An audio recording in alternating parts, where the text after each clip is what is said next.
On today's Locked On Texans podcast, Cody and I discuss the biggest unknowns heading into training camp for the Houston Texans. And with the supplemental draft 2 weeks away, how can Houston address the wide receiver depth chart? You are Locked On Texans, your daily Houston Texans podcast. Part of the Locked On Podcast Network, your team every day.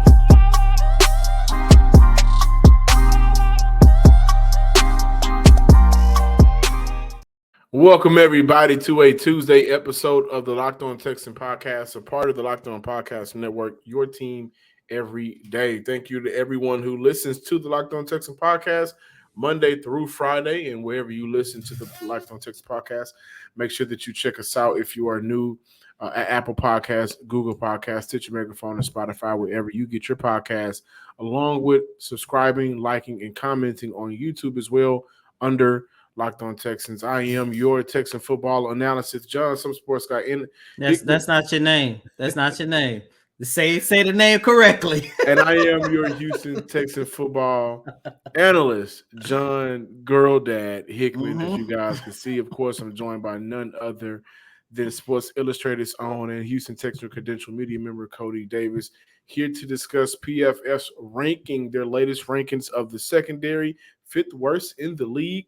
And of course, but also looking at the biggest unknowns heading into training camp. But Cody, let's get it kicked off with the supplemental draft.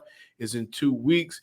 Houston has an opportunity to add some talent to their receiver depth chart position, looking at Malachi Wideman. But when we look at it in a 2-week span, what can Houston analyze from their depth chart right now and figure out how can a 6'5" receiver that played in Jackson State possibly help them moving forward? Well, before we talk about that, I do want to give you guys some background on what is a supplemental draft, because that is a draft that is not too well known. And this is going to be the first time that the NFL is going to host the supplemental draft since 2019. And this draft is for players who have been ruled ineligible for the upcoming college season, and for players who have not played college ball for over a year. And the prospect is kind of different from the NFL draft, because prospects must apply in order to be eligible for this draft. And this draft is different from what we are used to. A team has a pick. They say with the whatever pick the Houston Texans select. This one is a little bit different, because this one is a little bit more so of a bidding war. For example, if the New Orleans Saints and the Houston Texans are actually considering taking part in the supplemental draft, and they both have their eyes set on an individual player. Let's say, for example, the New Orleans Saints say, okay, I'm going to bid my 7th round pick for the upcoming season. And the Houston Texans say, no, I want him so bad, I'm going to bid my 6th round pick for 2024. Well, of course, with the Texans being the highest bidder, they will have an opportunity to draft that player. And the only negative about this is they will actually lose that pick for the upcoming season. So that is also something you might want to keep in mind. But as of right now, the supplemental draft will take place on July 11th. And the draft contains, at this very moment, only 2 prospects. They are still going through things as of right now. The 2 prospects that are in the draft as of right now is Melton White from Purdue and Malachi Wideman from Jackson State University. And the source told me on yesterday that the Houston Texans are one of 17 teams who have shown their interest in Wideman. And I can see why, because Wideman is a 6'5" wide receiver who played 2 seasons at Jackson State. He played 3 seasons overall in college. He began his college career at Tennessee. His best season came in 2021 when he caught 34 passes for 540 yards. And check this out, 12 touchdowns. That is really big, because when you have a guy that's 6'5", you already know he's going to have an opportunity to catch those 50-50 balls. But at the same time, Wideman is definitely a red zone target. When you look at the Houston Texans, especially what they was going over in OTAs and practicing doing mandatory minicamp, they spent a lot of time honing in and trying to fix their red zone struggles. This is a team that has only scored in the red zone 47% of the time during the 2021 campaign. You get a guy like Wideman, whenever he gets an opportunity to see the field, he's definitely going to help the Houston Texans in their red zone, to say the least. Yeah, I'm looking at the 6'5", man. That's kind of 6'5". That's bigger than pause. That's bigger than Nico Collins, who is coming in as of right now as the Houston Texans' tallest wide receiver at 6'4". Yeah, I don't see a real reason to go out and sign the young man. Honestly, I think that if you're looking for another bigger, taller receiver, you have Jalen Camp, who's coming back, going through training camp. You also got undrafted rookie free agent Jerry Wayne out of Pitt, who I really like. You also have, again, Nico Collins, who's 6'4".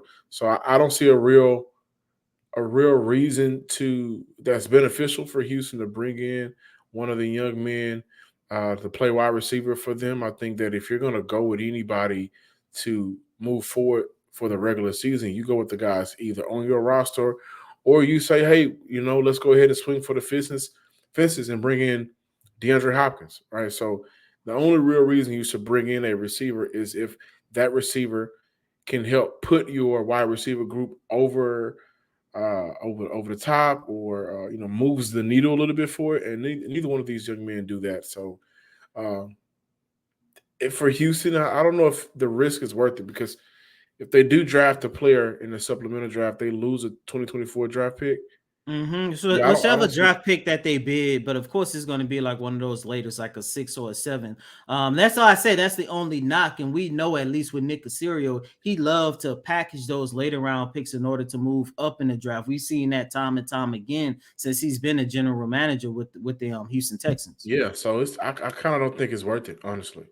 There may be a prospect coming out next year at that same position that you can get in around that draft time, 6 or 7, probably a 7th, but you don't have to risk anything. You don't have to lose anything. And that 7th round draft pick or that 6th round draft pick may not be, a pretty pick, but if a guy is going through the supplemental draft at this point of his career, and again, no disrespect, because I believe that, these young men should get picked up.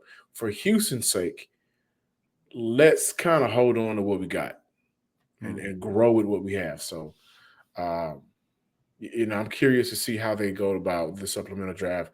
First since 2019, I think that they should hold on to what they have.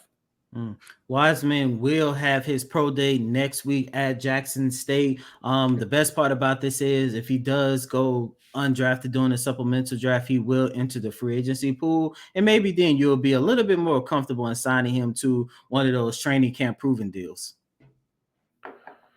Baseball season is in full swing, and there is no better place to get in on the action than FanDuel, America's #1 sports book. Right now, new customers get a no-sweat first bet up to $1,000. That's right, up to $1K back in bonus bets. If your first bet doesn't win, just go to FanDuel.com/locked-on to join today. Don't miss your chance to snag a no-sweat first bet up to $1,000 when you join FanDuel today. Go to FanDuel.com/locked-on to sign up today. FanDuel, the official betting partner of the NFL, NBA, and Major League Baseball. Welcome back in, Locked On Texan listeners and viewers. Want to take this time and moment to send our condolences and a huge rest in peace over to Ryan Mallard, who passed away. Former Houston Texan quarterback, former Arkansas Razorback quarterback, former New England Patriot quarterback. And so he's been able to play all around the South for both franchises, the one that I love, the one that I cover, and overall was a quarterback that had some good moments in the NFL. So once again, sending our condolences to his family and loved ones. The biggest unknowns heading into training camp, Cody, for me, honestly, it is whether or not Matt Burke is going to call plays. And if so, I've said this before, and if so, guys, how long of a leash does he have until what he's doing isn't working before DeMeco Ryan steps in? My thought process is going into training camp, I think that he's going to get 2 shots. Number one, how are you operating during camp, right? How are you able to I think, get the most out of your front seven, right? We don't have any real worries about the secondary. We'll get into that to close out the show, but the front seven, I think, is where a lot of people are still having some question marks on how well can they do with a lot of new faces, right? Um, so I think the growth as a teacher and coordinator in training camp is going to be a pivotal moment for him. But those first three preseason games and first two or three regular season games, just to kind of see where he's at comfortability wise with calling plays on Sunday for D'Amico Ryans, who is a coach that was a former defensive coordinator last year for a very good defense in San Fran. So at any point, it'll be okay if he just kind of slid in and say, I want to take over right now, and maybe at another point while you're here with the Texans, I'll give you the keys back. But I'm just curious to see how much will they trust Matt Burke. How long of a leash will he have? And how open will the Texans be as a coaching staff between Nick Caserio and D'Amico Ryans? How open are they going to allow Matt Burke to be when calling plays? Are they going to be free? Is it going to be, kind of on a leash? Will he be able to get creative, exotic? Will he be able to call his defense how he wants to early on? So that's an unknown for me.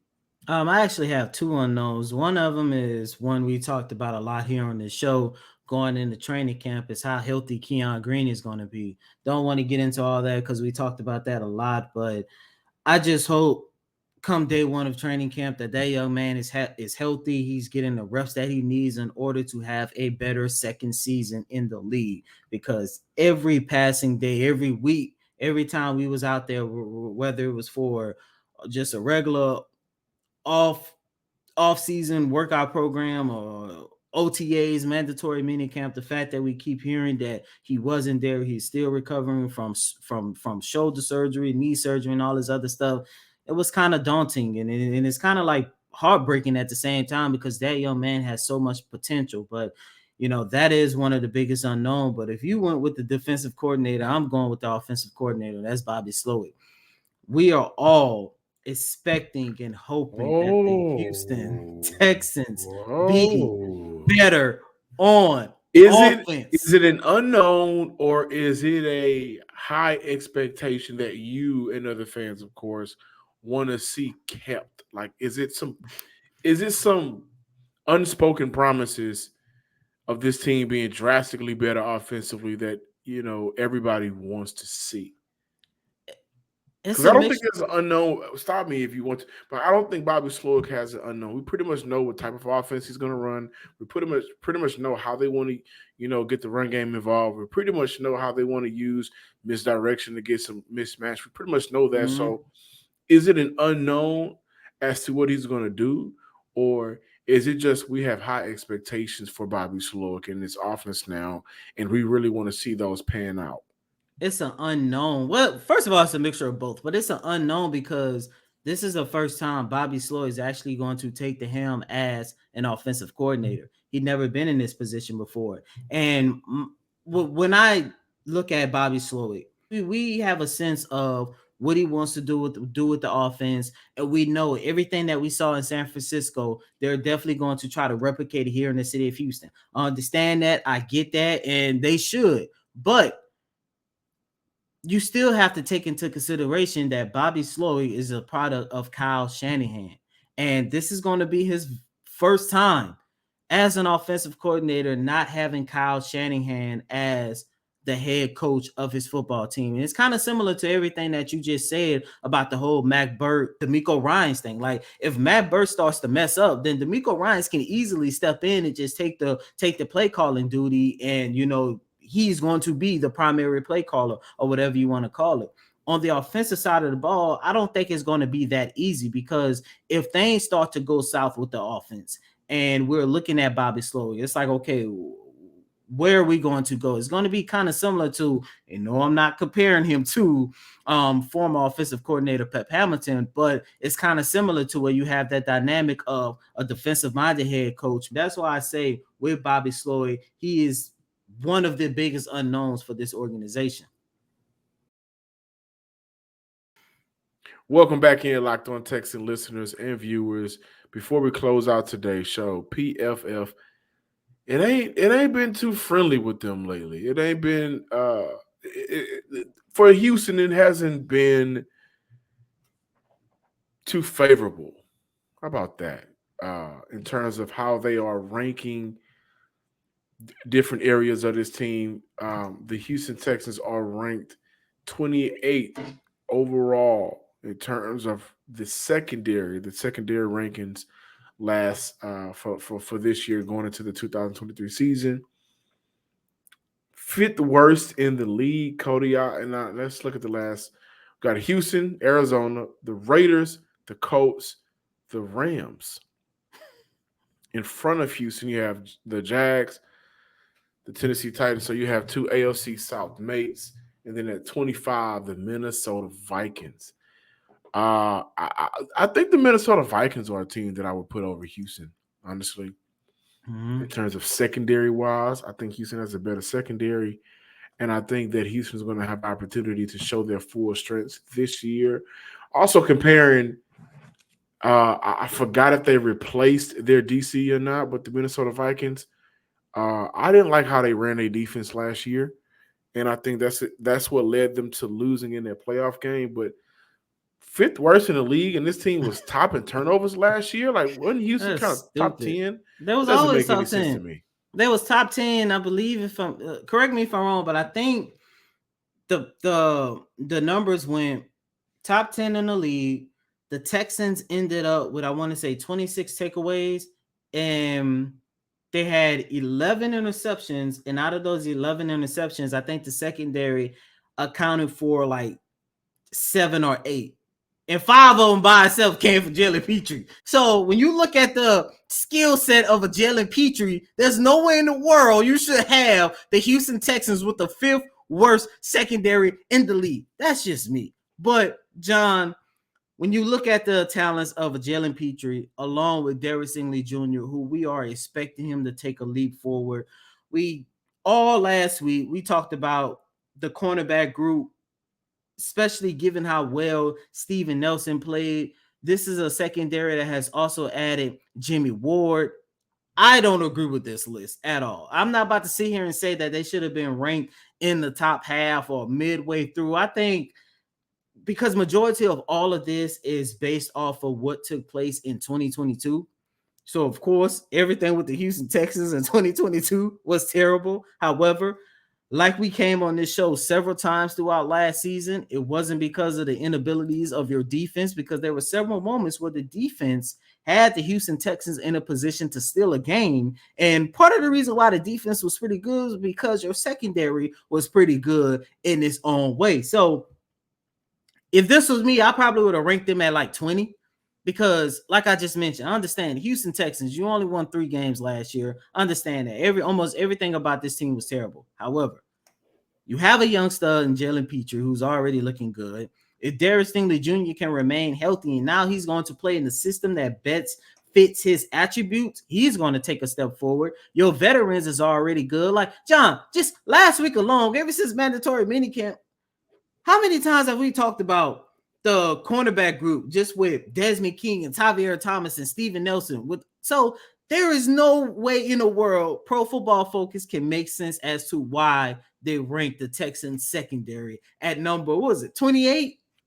That's 28. Crazy to me, man. That's crazy to me. Especially considering Houston was top 10 in interceptions last year with 16. Oh, they had 16. 16 last year. They were tied with a couple of teams, but overall, they were 5th in the league in total turnovers. So total takeaways. I'm glad you mentioned that. So they had 16 interceptions. 16 interceptions, 11 came from the secondary. That's how those numbers went. So I'm not understanding that. That was like the secondary, I think, again, was a good part of this team last year. But this is another opportunity for the just like the wide receiver group, the secondary, to go out there, play some good football and go from 28 to top 20, who knows. But I definitely believe that putting this secondary 28 is a little too low. 5th worst in the league is crazy in my mind. Thank you guys for checking out today's episode of the Locked On Texans podcast. Be sure to follow us on Twitter at Locked On Texans. Subscribe, like, and comment to Locked On Texans on YouTube as well. Make sure you give me a follow at John_Hickman12 on Twitter. And as always, I'm your host, Cody M. Davis. Please remember to follow me on Twitter at CodyDavis_24. Once again, that's Cody, COTYDAVIS_24. Until next time, ladies and gentlemen, peace.